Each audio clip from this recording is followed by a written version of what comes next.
22nd Sunday in Ordinary Time, Jesus continues, or we continue with Jesus's encounter with the disciples, and having come to an understanding between him and Peter and him and the disciples about who he really is as the Son of Man, the Christ. He goes on to explain a little bit more that what that really means is, and this actually goes back to the Son of Man reference that he made in last week's passage. The same prophecies that would reveal him as the Son of Man isn't just to put him on some kingly throne, but those prophecies really reveal that he's going to be cut down in his prime. So the disciples might want to focus in on the glory that's to be his, but we can't forget about the rest of the prophecy. That's what Jesus is trying to draw their attention to, that, no, this in fact means that I'm going to suffer. I'm going to be handed over. I'm going to be killed. But on the third day, I'm going to be raised, There's just something in us that knows, we're not made for death. We're not made for suffering. So our bodies resist it. Our minds resist it. We just want to avoid it. Like, Jesus, don't talk like that. He says, no. Do not be a stumbling block to me. I say it over and over and over again. I think I said it multiple times in these videos.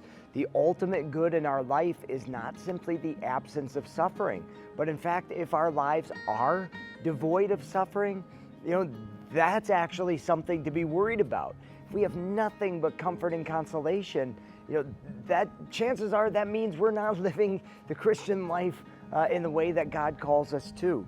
He says we must take up our cross daily and follow him. And so much of that, let's be honest, we don't have to go looking for suffering. We don't have to go find it. It's there. It's in us. It's in our hearts. It's in our interactions. It's in our families.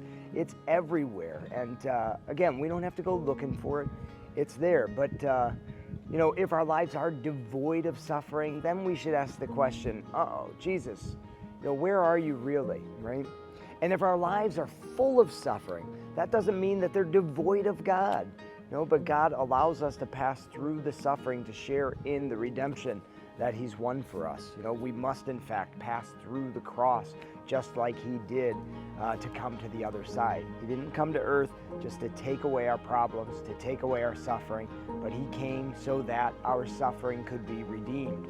And passing through it, it becomes the means of our redemption on the other side. So, we have no reason to fear the suffering that is already in our life, but to turn towards it, in some ways to embrace it with Jesus, asking him to help us to pass through it to the other side, and ultimately the other side of all of our suffering, to the joy of eternal life.